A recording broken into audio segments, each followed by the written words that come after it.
দিক থেকে ব্যক্তিগত অবজারভেশন হচ্ছে জিএস হিসেবে বিজয়ী হওয়া, জিএস হিসেবে নির্বাচিত হওয়া এটা ব্যক্তি ফরহাদ কিংবা ছাত্র শিবিরের ঢাকা বিশ্ববিদ্যালয়ের সভাপতি ফরহাদের কোনো অর্জন না।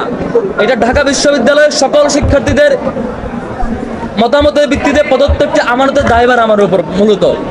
মূলত এটি ঢাকা বিশ্ববিদ্যালয়ের সকল শিক্ষার্থীদের বিজয়। এটি ব্যক্তি ফরহাদ কিংবা ছাত্র শিবিরের ঢাকা বিশ্ববিদ্যালয়ের সভাপতির ফরহাদের বিজয় হিসেবে দেখবার কোনো সুযোগ আমার কাছে আমি ব্যক্তিগতভাবে মনে করি না। বরং এটি আমার কাছে মনে হয় ঢাকা বিশ্ববিদ্যালয়ের সকল শিক্ষার্থীদের প্রতিনিধিত্ব করা এবং সকল শিক্ষার্থীদের যে বিশাল আমানত আমাদের উপর অর্পিত হয়েছে সে আমানতের একটি ঘোষণা এটি।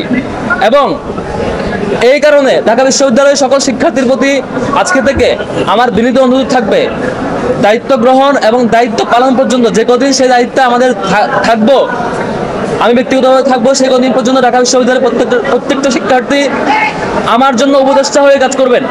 ঢাকা বিশ্ববিদ্যালয়ের প্রত্যেকটা শিক্ষার্থী, আমি যদি আমার পথ চলায় কোনো ভুল করি, কোনো ভুল পথে পা বাড়াই, কোনো ভুল কিছু করি মনে হয় বিশ্ববিদ্যালয়ের শিক্ষার্থীর কাছে, বিশ্ববিদ্যালয়ের শিক্ষার্থী যাতে আমাকে সাথে সাথে ভুল শুধরে দেন এবং তার জায়গা থেকে আমাকে সমালোচনায় কাঠগড়ায় দাঁড় করান এবং একদম যেভাবে শুধরে দিলে পরে আমার জন্য সেই পথ চলাটা সঠিক পথে যায়, সেভাবে যেন সেই বিশ্ববিদ্যালয়ের শিক্ষার্থীরা আমাকে শুধরে দেন, সেই কামনা করব।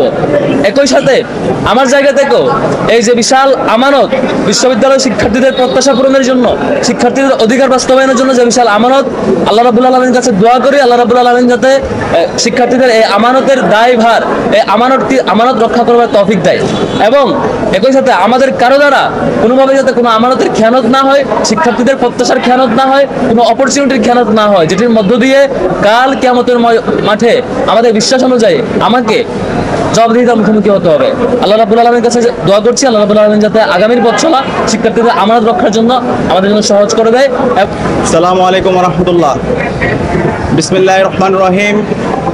সম্মানিত সাংবাদিকবৃন্দ, আপনাদের সবাইকে আন্তরিক মোবারকবাদ জ্ঞাপন করছি। ডাকসু নির্বাচনে জয় অথবা পরাজয়ের কিছু নেই। ডাকসু নির্বাচনের মাধ্যমে জুলাইয়ের প্রজন্ম বিজয়ী হয়েছে। ডাকসু নির্বাচনের মাধ্যমে ঢাকা বিশ্ববিদ্যালয়ের শিক্ষার্থীরা বিজয়ী হয়েছে এবং ডাকসু নির্বাচনের মাধ্যমে জুলাইয়ের আকাঙ্ক্ষা বিজয়ী হয়েছে, শহীদদের আকাঙ্ক্ষা বিজয়ী হয়েছে। সে কারণে আমরা শুরুতেই শ্রদ্ধার সাথে স্মরণ করছি জুলাই বিপ্লবের সকল শহীদদের, যাদের মাধ্যমে আজকে আমরা ফ্যাসিবাদ মুক্ত বাংলাদেশ পেয়েছি এবং আজকে আমরা প্রতিটি ক্যাম্পাসে গণতান্ত্রিক পরিবেশ পেয়েছি। একই সাথে আমরা স্মরণ করছি বাংলাদেশের আজাদী আন্দোলনের সকল শহীদদের, বিশেষ করে মহান মুক্তিযুদ্ধের সকল শহীদদের, 90-এর স্বৈরাচার বিরোধী আন্দোলনের সকল শহীদদের, আধিপত্যবাদের বিরুদ্ধে, আগ্রাসনের বিরুদ্ধে লড়াই আমাদের অগ্রনেতা শহীদ আবরার ফাহাদ সহ ক্যাম্পাসের ছাত্রলীগের নির্যাতন নিষ্পেষণে যতজন শহীদ হয়েছে সকল শহীদদের আল্লাহ পাক সুবহানাহু ওয়া তাআলা সকল শহীদদের জান্নাতুল ফেরদৌসের মেহমান হিসেবে কবুল করুক, আল্লাহুম্মা আমিন। প্রিয় উপস্থিতি, ডাকসু নির্বাচনের মাধ্যমে ঢাকা বিশ্ববিদ্যালয়ের শিক্ষার্থীরা আমাদের উপর নেতৃত্বের আমানত রেখেছে।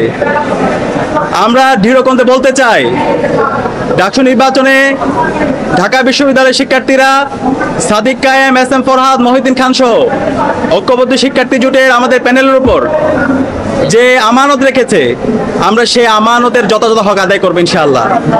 আমরা কথা দিচ্ছি, আমাদের শিক্ষার্থীদের যে স্বপ্নের ক্যাম্পাস, সেই স্বপ্নের ক্যাম্পাস বিনির্মাণ না হওয়ার আগ পর্যন্ত আমরা থামবো না, আমরা আমাদের লড়াই চালিয়ে যাবো ইনশাআল্লাহ। আমি ডাকসুর ভিপি হিসাবে আপনাদেরকে আমি পরিচয় দিতে চাই না, ঢাকা বিশ্ববিদ্যালয়ের শিক্ষার্থীদের কাছে আমি ডাকসুর ভিপি হিসাবে পরিচয় দিতে চাই না।